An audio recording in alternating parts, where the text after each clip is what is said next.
గోపి గారా? అవునండి. Sir sir sir నమస్తే సార్. నా పేరు ఏడుకొండలు, భీమునిపల్లి నుంచి, సింగరాయకొండ మండలం, ప్రకాశం జిల్లా. ఒకసారి మీతో మాట్లాడాను, గుర్తుందో లేదు. ఇక్కడ మా పాస్టర్ గారు ఒక ఆయన ఉన్నాడు. 2 మాటలు అది మీకు తగిలిన వాక్యాల్లో కొంచెం 2 వాక్యాలు చదివితే ఆయన అర్థం చెప్తాను అంటున్నాడు. కొంచెం ఏమండి సార్ సార్ అర్థం కాలేదు, ఏంటది? పాస్టర్ గారు ఉన్నాడు, అది దాంట్లో కొంచెం తప్పులు ఉన్నాయి అన్నారు కదా. తప్పులు కాదండి, బూతులండి. పరమ సెక్స్ బూతులు ఉన్నాయి. సెక్స్ బూతులు ఉన్నాయా? సెక్స్ కథలు. సెక్స్ కథలా?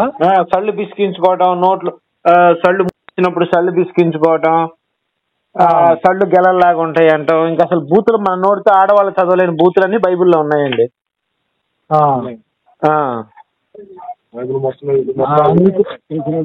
అవన్నీ ఉన్నాయని వాళ్ళు ఉండయా లేవని అది కొంచెం వాక్యాలు తెలుసుకున్నాం సార్. లైన్ లో వాళ్ళకి ఇవ్వండి, నేను చదువుతాను. ఒక్క వాక్యం చదువుతాను, వాళ్ళు రాసుకోమని చెప్పండి. పాస్టర్ గారికి ఇవ్వండి ఫోను. సార్ మాట్లాడు. అయ్యా ఎక్కడండి మీరు? నాది హైదరాబాద్ అండి. ఓహో, హైదరాబాద్. తమరదండి? మాది బీనపల్లి, సింగరాయకొండ మండలం. సింగరాయకొండ మండలము. సింగరాయకొండ.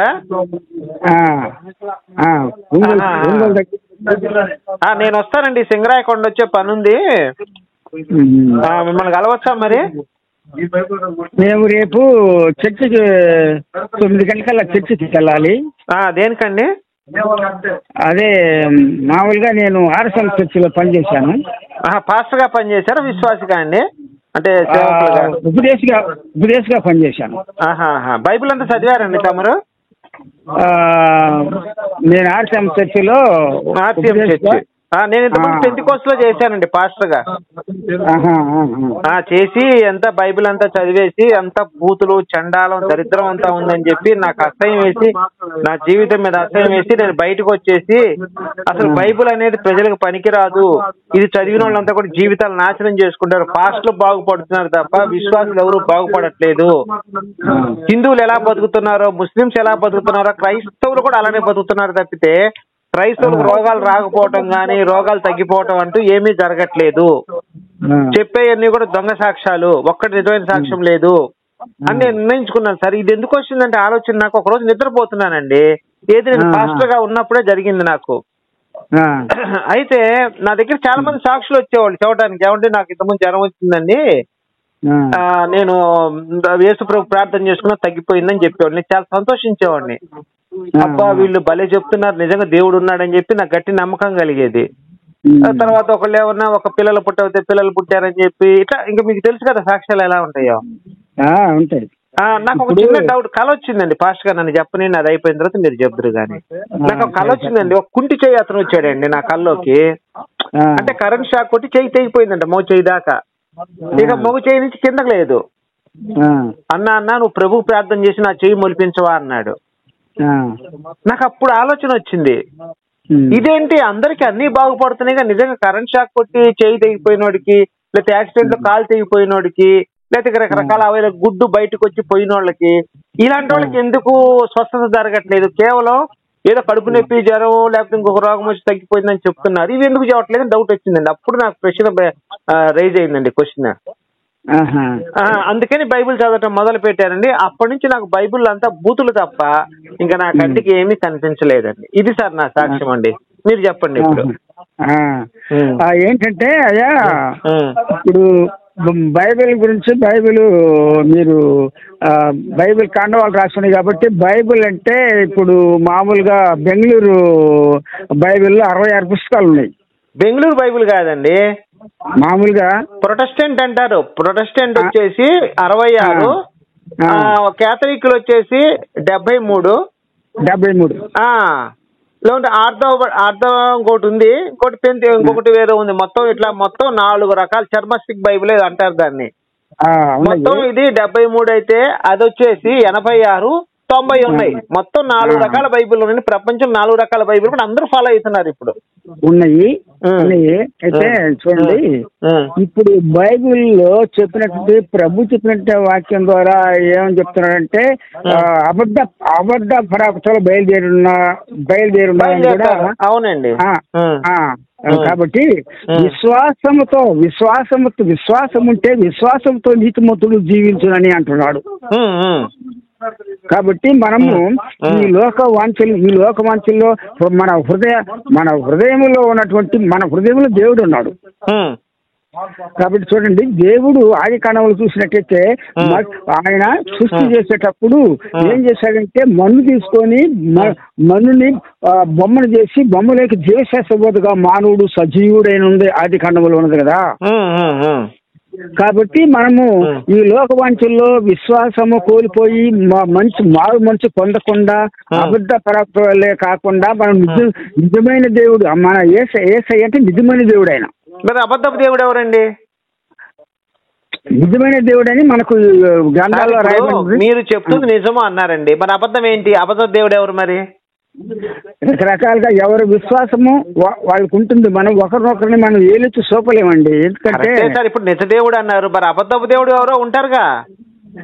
కాబట్టి రకరకాలుగా మీరు చెప్పండి.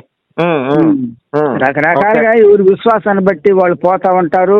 కాబట్టి మన బైబిల్ సిద్ధాంతం అంటే విశ్వాసంతో నీతిమంతుడు జీవించున అని కొన్ని గ్రంథాల్లో కొన్ని ప్రధాన సత్యాలు రాయబడి ఉన్నాయి. అయ్యారు, నేను ఒక ప్రశ్న అడుగుతాను, సమాధానం చెప్పండి. యేసు ఎక్కడైనా సరే మీరు నన్ను పూజించండి, నేను దేవుణ్ణి బైబిల్లో ఎక్కడ కొత్త నిబంధనలో చెప్పుకున్నాడండి? 27 పుస్తకాల్లో. పాత నిబంధన 39 పుస్తకాలు, కొత్త నిబంధన 27 పుస్తకాలు. ఈ 27 పుస్తకాల్లో నేను దేవుణ్ణి నన్ను పూజించనని ఒక్క చోటనే చెప్పుకున్నాడండి? సరే చెప్పండి. మీరు తెలుసుకోండి. నేను పాస్టర్ గా ఆది కాడ నుంచి ప్రకటన గ్రంథం మొత్తం చదివానండి. యేసు ఎక్కడా కూడా నేను దేవుణ్ణి నన్ను పూజించనని చెప్పలా. పైపెచ్చి ఆయన ఏమన్నాడంటే మనందరికీ తండ్రి ఒక్కడే, ఆయన పరలోకమందు ఉన్నాడన్నాడు. నరులకి దేవునికి మధ్యవర్తిని అన్నాడు. అంటే బ్రోకర్ టైప్ అని చెప్పాడు ఆయన. అదే మధ్యవర్తి. మరి దేవుడు ఎట్లా అవుతాడు మధ్యవర్తి? బ్రోకర్ ఎప్పుడు బ్రోకరే కదా, దేవుడు కాదు కదా బ్రోకరు. ఇప్పుడు మన ఆర్టీ ఆఫీస్కి వెళ్తామండి, మధ్యలో బ్రోకర్ ఉంటాడు. వాడికి 3,000 ఇస్తే మన ఆర్చీనో ఏదో చేసిస్తాడు. అంత మాత్రాన వాడు గవర్నమెంట్ గాడుగా బ్రోకర్ అనేవాడు. అంతేగా. మరి అదే చెప్తున్నాను, నేను మొత్తం చదివానండి, బైబిల్ అంతా చదివాను. జీవము గల తండ్రి మూలకంగా నేను జీవిస్తున్నాను అన్నాడు, కానీ నా మూలకంగా తండ్రి జీవిస్తున్నాడు అని చెప్పలేదుగా. చెప్పలేదు. అంటే దాని అర్థం ఏంటి? యెహోవా మూలంగా ఈయన జీవిస్తున్నాడు, ఈయన మూలకంగా యెహోవా జీవించట్లేదు. ఇద్దరు ఒకటంటానికి కూడా లేదు అక్కడ. మీరు చూడండి సార్, దేవుణ్ణి ఆత్మరూపంలో పూజించాలి ఎప్పుడు కూడా. అంతే. మరి ఆత్మరూపంలో పూజ, ఈయన శరీరధారి కదా, మరి ఆత్మరూపంలో ఎలా పూజిస్తాం? యెహోవాని పూజించాలి ఆత్మరూపంలో. మరి నేను చెప్పిన కరెక్టే కదండి. ఇప్పుడు మరి త్రిత్వేక దేవుడు 3 నామాలు ఉన్నాయి. త్రిత్వేక్ అంటాం కదా. త్రిత్వేక్ అంటే త్రిత్వము అంటే అర్థం ఏంటంటే ముగ్గురు ఒకటే అనేది. అసలు ఆ త్రిత్వం అనే మాట బైబిల్లో లేదండి. మిమ్మల్ని మోసం చేస్తున్నారు వీళ్ళందరూ కూడా. త్రిత్వము అనే మాట బైబిల్లో ఉందంటే నేను మళ్ళీ పాస్టర్ గా మారిపోయి మీ కింద సేవ చేస్తాను. నేను త్రిత్వం అనే వర్డ్ మీరు బైబిల్లో చూపిస్తే అది కేవలం మిమ్మల్ని మోసం చేస్తున్నారండి. మీరు కూడా తెలుసుకోండి, ఇవన్నీ అబద్ధాలండి వీళ్ళు చెప్తుంది. మీరు ఒక్కొక్కటి ఆలోచించండి. మీరు కొత్త నిబంధన పట్టుకొని ఇంట్లోకి వచ్చి మొత్తం చదువుకోండి. యోహాను సువార్త నుంచి ఆది కాండం దాకా, మత్తయి సువార్త ఎన్ని ఉన్నాయి కదా, మొత్తం 4 సువార్తలు చదవండి. ఎక్కడైనా యెహోవా అనే పేరు కొత్త నిబంధనలు మీకు కనపడుతుంది. యేసు చెప్పాడు నా తండ్రి యెహోవా అని చెప్పి. ఎక్కడైనా చెప్పాడా? ఏ శిష్యులు గాని ఆయన గాని యేసు గాని ఎక్కడ నా తండ్రి యెహోవా అని చెప్పుకున్నాడండి? అసలు పుస్తక కొత్త నిబంధనలు యెహోవా అని పేరు తీసేశాడు. మరి ఎంత దారుణం అండి ఇది. మీరు ఒక్కసారి ఆలోచించుకోండి మీరు కూడా. అప్పుడు అసలు యెహోవా ఏం చెప్తున్నాడు? నేను నా మహిమని ఎవరికి ఇచ్చువాడను కాను. యెషయా 42:8. నా నామం నేను ఎవరికి ఇచ్చువాడను కాను, నాకు రావాల్సిన స్తోత్రములు విగ్రహము చెందనీయను. ఆయన ఇంత స్పష్టంగా అన్ని చెప్పుకుంటుంటే మరి ఏం చెప్తాం చెప్పండి పాస్టర్ గారు మీరు. ఇంకా మనం ఏంటంటే రకరకాలుగా ఈ ప్రజలు ప్రవక్తలు కూడా దేవుడు ప్రవక్తల యొక్క ఆలోచనలు కూడా ప్రవక్తలు కూడా మోసకరమైన ప్రవక్తలు కూడా దేవుని యొక్క మాటను ధిక్కరించిన వాళ్ళు ఉండాలండి. ఇప్పుడు బైబిల్లో చూసినట్టయితే దానియేలు ప్రవక్త, మోషే ప్రవక్త, ఏలియా ప్రవక్త, ఎంతో మంది ప్రవక్తలు ఉన్నారు కదా. అవునండి. మరి యోనా ప్రవక్త సువార్త ప్రకటించమంటే ఆయనకు వాడలో పండుకున్నాడు. ఒక నినివే పట్టణానికి వెళ్ళి సువార్త ప్రకటించమంటే ఆయన ఏం చేశాడు, ఒక వాడలో పోయి పౌలించాడు. పండుకున్నప్పుడు సముద్రంలో తుఫాను రేగిందని చెప్పి మనకు అక్కడ బైబిల్లో చెప్పబడుతుంది. కాబట్టి వాడ నావికులు ఏంటంటే వాళ్ళు సీట్లు వేసుకుంటే ఇతనికి నోవా ఈయనకొచ్చింది, ఈయన మీదకి వచ్చింది ఆ యొక్క సీటు. వస్తే ఆయన అప్పుడు ఏమన్నాడు, ఆయన ఏందయ్యా ఈ యొక్క తుఫాను చెలరేగింది, నువ్వు ఎవరు, ఎక్కడికి పోతున్నావు ఏంటని వాళ్ళు పరిశీలించి అడిగితే ఆయన నినివే పట్టణం పోవాల్సినాడు, తారుషు పోవడానికి వాడెక్కాడు. అప్పుడు సముద్రంలో ఏం జరిగింది, దేవుడు తుఫాను ఏర్పాటు చేయడం జరిగింది. ఆ తుఫాను వల్ల ఈ నావికులు ఏం చేశారంటే దీని మీదకి ఆ చీటీ వచ్చింది కాబట్టి అయ్యా ఏంది నువ్వు ఎక్కడికి వెళ్తున్నావు, నువ్వు ఎవరు ఏంటి అని పరిశీలించినప్పుడు ఏం చేశాడు ఈయన, నన్ను సముద్రంలో వేసేయమన్నాడు. నన్ను సముద్రంలో వేసేస్తే నీకు తుఫాను ఆగిపోద్ది అన్నాడు. ఇక అప్పుడు ఈయన్ని సముద్రంలో వేసినప్పుడు ఒక తిమింగళమైన చేప ఈయన్ని మింగింది, యోనాని. ఆ నినివే పట్టణానికి 3 రాత్రులు 3 పగళ్ళు ఆ నినివే పట్టణానికి ప్రయాణం చేశాడు నీటిలో, సముద్రంలో. అట్లా కొన్ని గ్రంథాల్లో చాలా ప్రధాన సత్యాలు మర్మాలు రాసి ఉన్నాయి. కానీ ఇప్పుడు దానికి ఎవరెవరి యొక్క బైబిల్ని బట్టి కొంతమంది రకరకాలుగా చెప్పుకుంటారు. విశ్వాసం అనేది మనం కోల్పోయి మనం రకరకాలుగా దేవుడి సత్యాలు అక్కడ కొన్ని దేవుడు సత్య మార్గం కొన్ని విషయాలు చెబితే కొంతమంది కలిపి కొంతమంది రకరకాలుగా వాడతారు, రకరకాలుగా ప్రజల్ని మోసం చేస్తారు, పాస్టర్లే మోసం చేస్తారు. ఇప్పుడు నేను అడుగుతుంది ఒకటేనండి, యేసు నేను దేవుణ్ణి నన్ను పూజించుకునే మాట ఎక్కడైనా మీరు చూసారా బైబిల్లో? తండ్రి ఉన్నాడు, నాకు తండ్రి అనే ఆయన ఉన్నాడు, ఆయన తండ్రి ఎందు నేను ఉన్నాను, తండ్రి నా ఎందు ఉన్నాడు అని తండ్రిని గురించి చెప్తాడు. తండ్రి అన్నా కానీ నేను అని అనడు ఆయన. తండ్రి ఇప్పుడు తండ్రి అంటే నాకు ఒక డౌట్ అండి, ఇప్పుడు తండ్రి ఎవరు మీ దృష్టిలో యేసుకి? తండ్రి ఎవరంటే ఇప్పుడు మనము భూమి ఆకాశం తండ్రి ఎవరండి? యేసు తండ్రి అంటే ఆ తండ్రి అనే దేవుడిగా సృష్టి భూమి ఆకాశం. ఆయన పేరేంటండి? ఆయన పేరా పిత అంటారు. పితానా? అంటే బ్రహ్మ అంటారు, బ్రహ్మ పిత అంటారు. ఆయనేనండి బ్రహ్మపిత ప్రజాపతి అని ఒక ఆయన ఉన్నాడులేండి కర్నూలులో. పిత పుత్ర పవిత్రాత్మ ముగ్గురు వ్యక్తులు వాళ్ళు. పిత పుత్ర పవిత్రాత్మ. పిత పుత్ర పవిత్రాత్మ.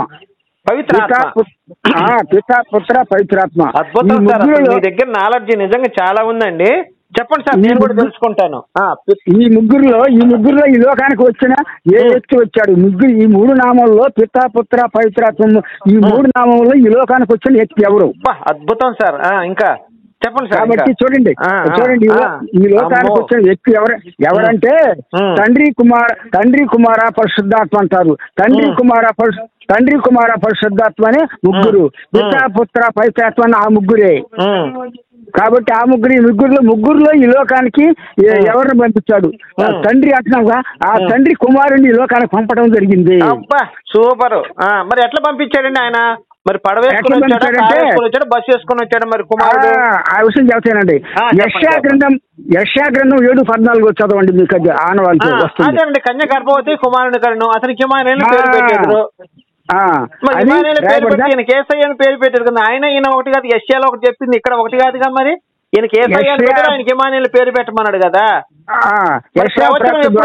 ప్రవచనం ఎప్పుడు వృధా కాదు కదండి. అక్కడ ప్రవచనం ఇక్కడ నెరవేరింది, అక్కడ లేఖనం ప్రవచనం నెరవేరిపోయినాయి. పేరు పెట్టారు కదా, మరి యేసు అనే పేరు ఎందుకు పెట్టారు? ఇప్పుడు ఆ యేసు అనే పేరు దానికి ఉండు. ఇప్పుడు యెహో దేవుడు యెషయా గ్రంథంలో అక్కడ పలికినట్టు వాక్కు మత్తయి సువార్తలో నెరవేరింది. మత్తయి సువార్తలో ఒకటో అధ్యాయము అడుగుతున్నానండి. మత్తయి మీరు యెషయాలో చెప్పింది మత్తయిలో నెరవేరింది అన్నారు. యెషయాలో ఏం చెప్పాడు? కన్య గర్భవతి కుమారుడు కదా నీకు ఇమానుయేలు పేరు పెట్టేద్దరు అన్నాడు. దేవుడు చెప్పేసాడు ముందర ఇమానుయేలు పేరు పెట్టాలని. ఈ దేవుడు చెప్పేశాడు. మరి దేవుడు ఇమానుయేలు పేరు పెట్టినప్పుడు ఈ లేస్ అని పెట్టారు కదా, మరి ఆయన ఒకటి అవ్వడు కదా. కాబట్టి ఇప్పుడు ఆ దూత వచ్చి మరి ఒక స్త్రీ మరియమ్మ గారికి ఏం చెప్పిందంటే, అమ్మ నీవు లోక రక్షకుడు నీ గర్భం అవతరించి పుట్టబోతున్నాడు అని చెప్పినప్పుడు ఏమన్నారంటే నాకు వివాహం చేయబడలేదు, ఈ యొక్క సాంగ్యం నాకు ఎలా దొరుకుతుంది, ఈ సంఘటన ఎలా దొరుకుతుంది అని చెప్పి ఆమె ప్రశ్నించినప్పుడు ఆ దూత ఏం చెప్పిందంటే, నీవు పరిశుద్ధాత్మ ప్రభావాలను కుమార్ని పరిశీలిస్తావు, ఆయనకు జేసు అని పేరు పెట్టుము. జేసు అంటే మానవ రక్షకుడు. ఏం చేద్దాం? ఇమ్మానుయేలు అనగా దేవుడు మనతో ఉన్నాడని అర్థము. అట్లా కొన్ని పాయింట్లు కొన్ని సత్యాలు ఉన్నాయి కాబట్టి మనం. మీరు మాత్రం ఎక్సలెంట్ సార్. మీరు ఎక్కడ సింగరాయకొండలో ఉంటారండి? నేను సింగరాయకొండలో రోమన్ సింగరాయకొండలో అందరూ మీలానే ఉంటారా? కొంచెం తేడాగా ఉంటారా? బాగానే ఉంటారా అందరూ? నేను సింగరాయకొండతో ప్రత్యేకమైన అనుబంధం ఉందిలేండి, అందుకని అడుగుతున్నాను మిమ్మల్ని. మేము ఉండేది బిగినపల్లి. మీతో మాట్లాడిన అబ్బాయి వాలంటీర్ అయితే ఇప్పుడు ఆ అబ్బాయి నాతో అన్నాడు అయ్యా కొంచెం స్నేహితుడు ఒక ఆయన మీతో మాట్లాడాలంటున్నాడు. ఇందాక చెప్పారు ఏంటండి? పితా పుత్ర పవిత్రనా? ఫోన్ వచ్చింది ఇక్కడ ఫోన్ వచ్చింది. సరే చెప్పండి, మీరు చెప్పండి. నేను కూడా మంచి జ్ఞానం ఉంది మీ దగ్గర తెలుసుకుంటా. పిత పుత్ర పవిత్ర. ఎవరు సరే చూడండి. ఇప్పుడు అయ్యా ఆరాధనలో మనము ప్రభు ఆరాధన చేసేటప్పుడు పరిశుద్ధాత్మ దేవుడు ఆత్మతో ద్వారా దేవుడు దిగి వస్తాడు. ఆత్మతోటి పరిశుద్ధాత్మ దేవుడు ఆయన చెప్పాడుగా, నా ఆత్మను నా బిడ్డలపై కుమ్మరిస్తానంటున్నా అని అపోస్తల కార్యాల్లో రాయబడింది. తీసుకొని కూర్చోవాలి సార్ మేమంతా. మీరు కుమ్మరిస్తే ఏంటది కుమ్మరించేది? ఆత్మను కుమ్మరిస్తారు. ఆత్మ ఎలా కుమ్మరిస్తారండి? వాటర్ లేకపోతే పెట్రోల్ కుమ్మరిస్తారు కానీ ఆత్మ దిగి వస్తుంది. ఆత్మ కుమ్మరించడం కాదు. ఆయన ఆరాధనలో పరిశుద్ధాత్మ దేవుడు ఆయన ఎలా దిగి వచ్చాడు? అపోస్తల కార్యములో రెండులో చదివితే మీకు అది తెలుస్తుంది. సార్ నాకు జీవితంలో పెద్ద కోరికలు ఏం లేవు కానీ మీతో ఫోటో దిగాలన్న కోరిక నాకు బయలుదేరింది సార్ బలంగా. మిమ్మల్ని కలవాలంటే ఎలా? ఇప్పుడు ఇంకో విషయం చెప్తానండి. అది నేను పెద్ద ప్రవక్త కాదు, పెద్ద పాస్టర్ కాదు. అసలు మీరు మామూలు ప్రవక్త కాదని నేను నా జీవితం కూడా సరిపోతుంది మీతో మాట్లాడటానికి. అంటే నేను పెద్ద పాస్టర్ కాదు. లేదండి, మీ శక్తి మీకు తెలియట్లేదు. బైబిల్ మీరు వడకాచి పోసేశారు. మామూలు కాదు మీరు. కాబట్టి నేను 40 సంవత్సరాలు ఫాదర్ కాడ పనిచేసి నేను. మీరు పనిచేశారు? ఫాదర్ అంటే మీ నాన్న దగ్గర 40 సంవత్సరాలు ఫాదర్ల కాడ ఫాదర్ల కాడ ఫాదర్లు అంటే తండ్రులు అంటారు కదండి. మీకు తండ్రులు ఒక్కడా ఇలా చాలా మంది ఉన్నారా? కాబట్టి మా ఫాదర్ కాదైనా గుళ్ళు పాస్టర్ అండి, ఫాదర్లు కాదండి, పాస్టర్. కాబట్టి పాస్టర్ల దగ్గర పనిచేసండి. ఫాదర్ల దగ్గర పనిచేస్తుంటే మీకు చాలా మంది ఫాదర్లు తప్పుగా అనుకుంటారు జనాలు. ఎంతండి మీ వయసు? ఎంత అండి? నాకు వయసు 60 దాటింది. అది కరెక్ట్. మీ వయసు అదే అంచనా వేసుకున్నాను. ఇంకొక ముఖ్యమైన విషయం చెప్తాను బాబాయ్. రాసుకుంటా ఉండండి సార్, ముఖ్యమైన విషయం రాసుకుంటాను. దేవుడు నాతో మాట్లాడాడు, యేసయ్య నాతో మాట్లాడాడు. ఇంకా అయిపోయింది సార్, ఇక నేను ఇంకా అనవసరం. యేసయ్య మీతో మాట్లాడా? నా సువార్త ప్రకటించని ఆయన మరి మత్తయి సువార్తలో 28:19 రాయబడింది. మీరు వెళ్ళి సకల జాతి జనులకు పితాపుత్ర పవిత్ర నామమున నా శిష్యులుగా చేయుడు అనే ఒక వాగ్దానం నాకు వచ్చింది. ఊరు బాబు నేను కూడా చేస్తాను సార్. నిజంగా నాకు కూడా జ్ఞానోదయం అయింది మీ దెబ్బకి. పుత్ర పవిత్ర చెప్పారు కదా, పుత్ర పిత పవిత్ర అని చెప్పారు కదా, చాలా అద్భుతంగా ఉంది. నేను కూడా వస్తాను సార్ మీ ఊరు. నన్ను కూడా మీ దగ్గర చేర్చుకోండి శుభ్రంగా. మామూలు కాదండి మీరు అసలు మీ నాలెడ్జ్ చూస్తుంటే అసలు ఒక రేంజ్ లో ఉంది. నిజంగా పోపు కూడా ఇంత నాలెడ్జ్ ఉండదేమో అనిపిస్తుంది నాకు. సరే ఇంకో చిన్న విషయం చెప్పండి. చాలా టైం ఉంది మనకి, చెప్పండి. ఇప్పుడు నేను ఆరాధనలో వాక్యంలోకి పోయి ఆరాధన చేసేటప్పుడు దేవుని స్థించి ఆరాధన చేస్తాను.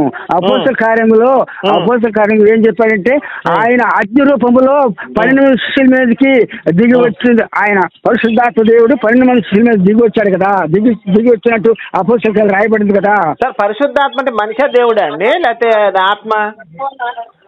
పరిశుద్ధాత్మ దేవుడు ఆరాధనలో ఉండండి. ఫోన్ వచ్చింది మళ్ళీ. అరే పెద్ద కష్టమే వచ్చిందే. హలో ఎవరు? ఏసై అనుకుంటా అండి. రాలా ఇక్కడ దేవాలయం అక్కడ వాళ్ళంటారు ప్రజల యొక్క లెక్కలు తీసుకుంటే నాకు చెప్పాడు కొద్దిగా ఒకసారి నీతో మాట్లాడతాను అంటున్నాడు. అంటే అబ్బాయి నాకు నీకు ఫోన్ చేసి ఇచ్చేయండి ఫోన్. సరే ఇంకొక విషయం, చిన్న విషయం చెప్తానండి. చెప్పండి. ఆరాధనలో ఆలయం పోయినప్పుడు ఆరాధన చేసినప్పుడు అందరూ కలిసి ఆరాధన యొక్క అక్కడ 12 మంది అపోస్తులపై పరిశుద్ధాత్మ దేవుడు దిగి వచ్చినట్టుగా అగ్ని రూపంలో దిగి వచ్చినట్టుగా మనం అక్కడ ఒక్క నిమిషం అండి. అగ్ని రూపంలో దిగి వస్తే అందరు కాలిపోతారు కదండి, అందరు తగలబడిపోతారు కదా. కాబట్టి అగ్ని రూపంలో ఆయన అగ్ని రూపంలో దిగి వచ్చినప్పుడు మోయిజు ప్రవక్త అడవిలో గొర్రెలు మేపుతుంటే ఒక పొద మండుతున్నటువంటి మంటలో నుంచి ప్రభువు మాట్లాడాడు, యెహోవా దేవుడు మాట్లాడాడు. అప్పుడు మోయిజు ఇది పవిత్రమైన స్థలము, నీ పాదరక్షలకు విడుము అన్నాడు. అదే చెప్పులు వేసుకున్నాడు అప్పటికైనా. ఆ చెప్పులు వేసుకొని ఉంటే ఆ చెప్పులు విడవమన్నాడు దేవుడు అక్కడ. ఆ చెప్పులు విడిచి ప్రభు ఆ యొక్క అగ్ని మంటల్లో నుంచి ఏం మాట్లాడాడంటే, నీవు ఐగుప్తు వెళ్ళి పాడరోజు బానిసత్వం కింద ఇశ్రాయేలు ప్రజలు నడిపించు అని ఆ యొక్క ఆయన చెప్పడం జరిగింది. మోయిజు చెప్పినప్పుడు అనుభవం జరిగిందండి. మొన్న ఇక్కడ పొద ఒకటి మండుతుందండి, అది అనంతరం అదే మండుతుంది. నేను సిగరెట్ కాల్చుకున్నాను, మరి ఆయన కూడా యెహోవా అనే డౌట్ గా ఉందండి నాకు మీరు చెప్తుంటే. అయితే వినిపించలేదు కానీ పొద మండుతా ఉంటే అక్కడికి వెళ్ళి నుంచున్నా. సిగరెట్ కాల్చుకున్నాను, మరి నాకు ఆ పొగ అది ఏం అర్థం కాలేదు. మీరు చెప్తుంటే ఇప్పుడు మళ్ళీ అనుమానం వస్తుంది, నాకు కూడా యెహోవా కనపడ్డాడేమని చెప్పి. మీరు చెప్పండి. చాలా అద్భుతం. కాబట్టి మన హృదయంలో మన పాపాలు శాపాలు కడుక్కొని పరిశుద్ధమైన దేవుణ్ణి మనం మారు మనసు పొంది ఆయన మనం ధరించుకొని విశ్వాసంతో ఆయన ఏం చెప్తాడు, విశ్వాసంతో నీతిమంతుడు జీవించును, నా ద్వారా నా నామం పేరట మీరు దయ్యములు వెళ్ళగొట్టెదరు, పాములు తొక్కినా కూడా మిమ్మల్ని చేయమంటున్నాడు. రైట్ సార్, నిజం సార్. నాకు యేసు కంటే కూడా మేరీ అంటే చాలా ఇష్టం సార్. ఆమెనే నేను ఎక్కువ లైక్ చేస్తూ ఇష్టపడతా ఉంటా మేరీని. గుణదలు వెళ్ళారండి? గుణదల ఎన్నో మార్కులు వెళ్ళాను. నాగపట్నం 3 సార్లు వెళ్ళాను. నాకు మేరీ అంటే చాలా ఇష్టం సార్, ఆమెను చాలా లైక్ చేస్తాను నేను. ఆమె సంగతి కూడా చెప్తానండి. చెప్పండి, మేరీ సంగతి చెప్పండి. ఆమె నెలలో మొదటి రోజు ఈ భూలోకానికి వస్తుంది. ఏంటండి? మొదటి నెలలో ఈ భూలోకానికి వస్తుంది ఆమె. ఎక్కడ, ఏ ఊరు వస్తుందండి? పరలోక రాజ్యంలో నుంచి ఆమె ఈ భూలోకానికి వస్తుంది.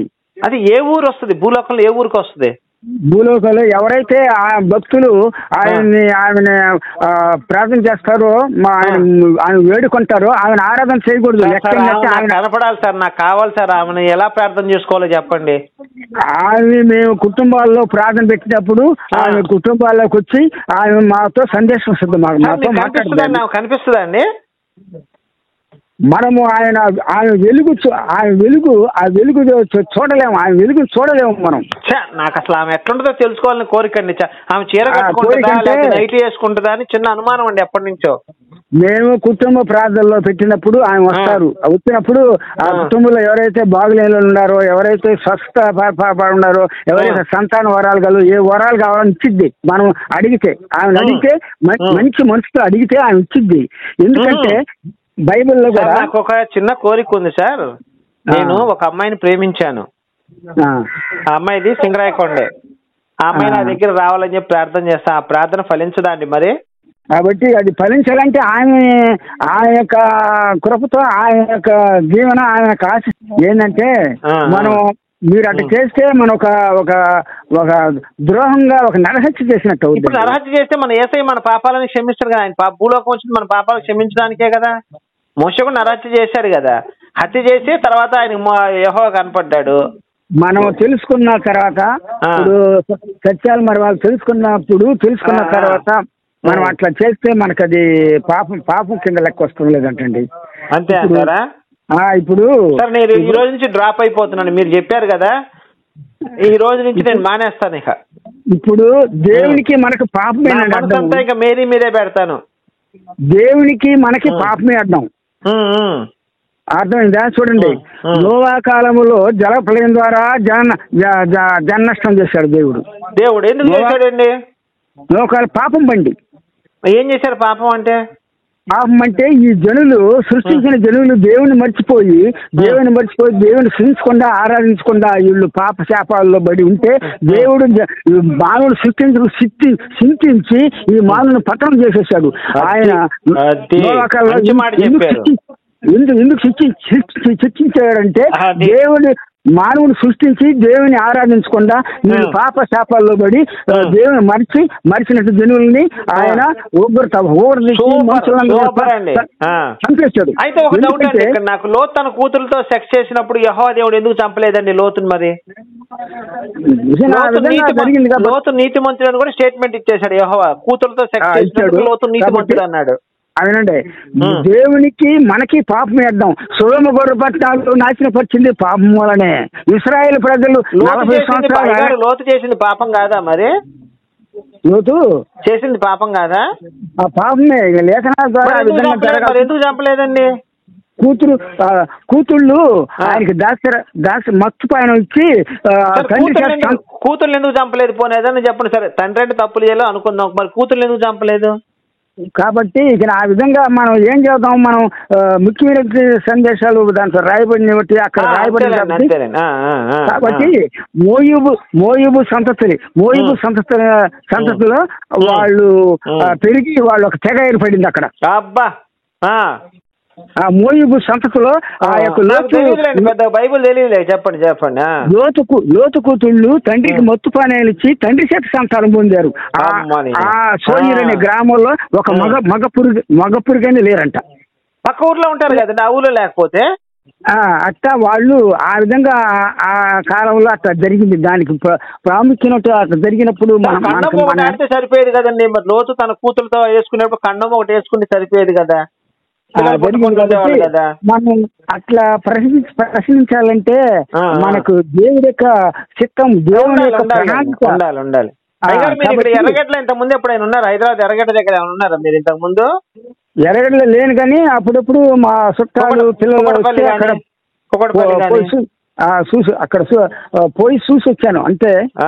పోనీలేండి, చూసి వచ్చాను. ఇప్పుడు నాకు రేపు ఇదిలా మంగళగిరి నుంచి ఫాదర్లు వస్తున్నారు. మంగళగిరి నుంచి రేపు గొప్ప ఆరాధన జరుగుతున్నాయి, చర్చిలో ఆరాధన జరుగుతుంటే దేవుడు సండే రోజు 1/2 గంట నన్ను వాడుకుంటాడు.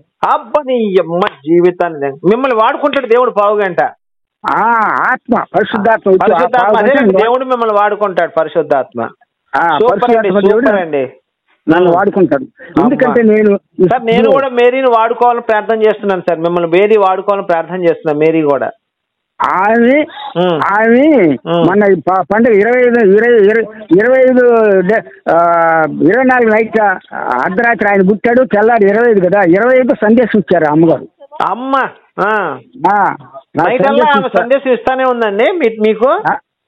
మాకు ఎప్పుడంటే ఇప్పుడు కాదు, మేము ప్రార్థన పెట్టుకున్నప్పుడు ఆమె సందేశం అంటే దేవుని యొక్క విషయాలను బట్టి, దేవుని యొక్క సువార్తను బట్టి ఆమె చెప్పింది. సూపర్ అండి, సూపర్. మరి దిగాలంటే ఎట్లా చెప్పండి, నేను రేపేళ్ళుండే బయలుదేరి వస్తాను. అంటే ఒంగోలు వేళంగాని 3 మాటలు పోయించానండి. ఫోటో దిగాలంటే ఎట్లా? హైదరాబాద్ ముత్తంగి 3 సార్లు పోయించానండి.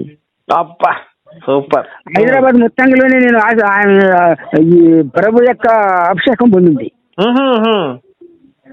ముత్తంగిలో హైదరాబాద్ ముత్తంగిలో వారం అంతా అక్కడ నేను ఫాదర్ కాడ ట్రైనింగ్ తీసుకొని అక్కడ సేవలో ఉండి నాకు అభిషేకం వచ్చింది దేవుడు.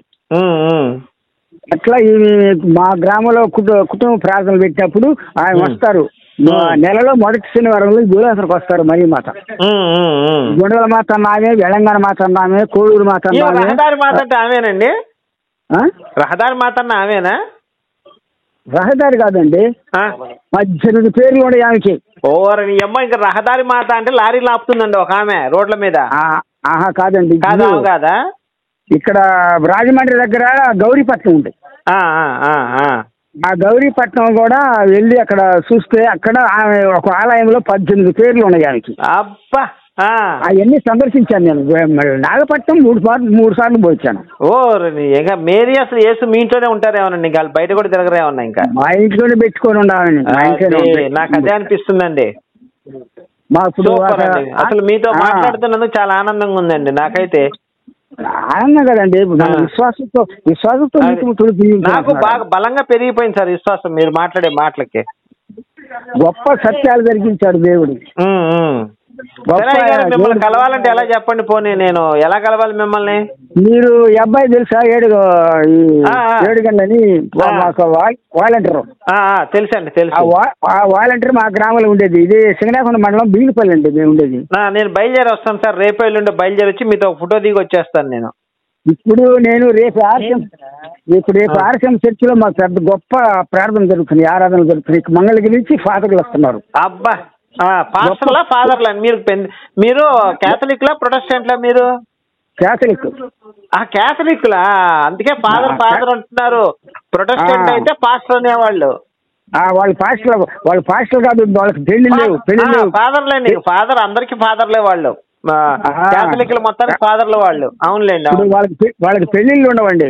పెళ్లిళ్ళు ఉండవు సార్. అవునండి, పెళ్లిళ్ళు ఉండవు కానీ అవి ఉంటాయి మధ్య మధ్యలో. కానీ ఇప్పుడు మధ్య మధ్యలో తపలాలు, డోర్లు అవి వాయించడం ఉంటుంది. చెప్పండి. ఆరాధనలో ప్రాముఖ్యంగా ఫాదర్ నన్ను కూడా తీసుకుని వెళ్తుంటారు క్యాంపులు కూడా. అంటే ఫాదర్లు మీతో కూడతారండి? ఫాదర్ నన్ను తీసుకొని వెళ్తారు. మిమ్మల్ని తీసుకొని వెళ్తారా? అంటే అందరు కలిపి తీసుకెళ్తారండి, సింగిల్ ఒక్కొక్కరికి తీసుకెళ్తారా? అంటే ఆయన ఎక్కడైనా మెసేజ్లకి ఎక్కడైనా ప్రోగ్రాలు ఉంటాయి కదా, అప్పుడు నన్ను కూడా తోడుగా తీసుకొని వెళ్తారు. బాబోయ్, అట్లా నేను కూడా మీ దగ్గర అసిస్టెంట్ గా చేరాలనుకుంటున్నానండి. నా కాడెందుకు, మనం అందరం కూడా ఏంటంటే మీరు యేసయ్యతో మేరీతో అనుబంధం నాకు కావాలని కోరుకుంటున్నాను నేను. అందుకని కోరుకుంటుంటే ఇప్పుడు రేపు మాకు గుళ్ళో 9 గంటలకి స్టార్ట్ చేస్తారు. 11:30 12 కల్లా అయిపోద్ది. అక్కడి నుంచి ఫంక్షన్ జరిగింది. మంగళగిరి నుంచి వస్తారు రేపు ఫాదర్లు. రేపు ఆదివారం కదా, ఫాదర్లు అందరూ వస్తారు. అక్కడ మంగళగిరి వాళ్ళు వస్తారు. Okay okay. తర్వాత కందుకూరులో మన గుడి ఒకటి ఓపెన్ చేశారు, కొత్త గుడి. ఆ గుడికి అందరం వెళ్ళాము. సింగరాకొండ నుంచి ఒక 150 మంది వెళ్ళాం. సింగరాకొండ నుంచి వెళ్ళాం. కందుకూరులో చర్చి ఓపెన్ అయితే ఆడికి వెళ్ళాం.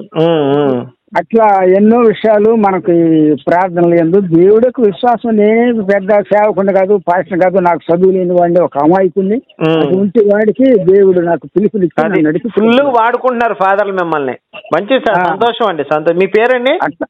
నా పేరు జోసఫ్. అంటే తెలుగులో యేసేపు అండి, తెలుగులో యేసేపు. మీకు పిల్లలు ఉన్నారండి? మీకు ఒక అబ్బాయి ఉన్నాడు. అది కరెక్ట్ గా సెట్ అయిపోయిందండి. మీ అబ్బాయి పేరు ఏసు అని పెట్టుకున్నారండి? రమేష్. దెబ్బతిన్నారు సార్, ఇక్కడ మీరు దెబ్బతిన్నారండి. మీ పేరు జోసఫ్ అయితే మీ అబ్బాయి పేరు ఏసయ్య అని పెట్టాల్సిందే. రమేష్.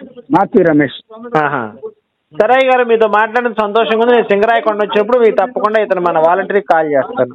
ఇప్పుడు వాలంటీర్ చేస్తే నాకు చెప్తాడు. నిన్ను మా యొక్క సింగరాయకొండ గుడి కూడా చూపిస్తాను. సూపర్ అండి, సూపర్.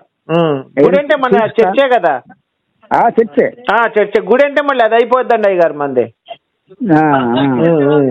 సరే అయ్యగారు, ఉంటానట్లయితే. మీతో మాట్లాడేందుకు ఆనందంగా ఉంది. మీ పేరు చెప్పండి. నా పేరు గుణపాల్ రాజు అంటారు, జీ రాజు అంటారు అందరూ. జీ రాజు.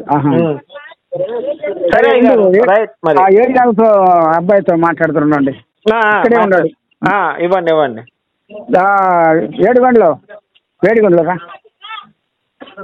రావయ్య స్వామి. ఆయన సింగరాకొండ వచ్చినప్పుడు నిన్ను కలుస్తాను. మాట్లాడండి. మాట్లాడండి. సార్ ఏంది బాబు ఇలాంటి పిచ్చోడు పంపించాడు? మామూలు పిచ్చోడు కాదు వాడు. పిచ్చాడు కాదు, ఏం చేద్దాం, పిచ్చోడు కాదు అసలు. నన్ను ఏంటంటే ప్రతి దిక్కడికి నువ్వు రా అంటుంటాడు నా గోపి గారు. కాదండి, ఇలాంటి వాళ్ళతో మాట్లాడుతూ వేస్ట్, టైం వేస్ట్ మనకి. వేస్టే సార్. కాకపోతే ఏంటంటే నన్ను మైండ్ తింటుంటాడు. అమ్మో, ఇలాంటి వాళ్ళు మనం పెట్టుకోకూడదు సార్, మనకు తలకాయ సార్. ఒక మాట, బైబిల్ కానీ ఉన్నట్టు భలే ఉండేది. వేస్ట్ అండి, అతను ఏం తెలుస్తాడు, అతను ఏదో డబ్బు కోసం చేస్తున్నాడు. ఏం తెలవదు అసలు. ఫాదర్లు ఇచ్చి అయినా వీళ్ళు సార్ క్యాథలిక్ సార్, వీళ్ళకి పెద్దగా దాని గురించి పెద్దగా పట్టించుకోరు. వేస్ట్. సరే అండి, thank you sir. Thank you.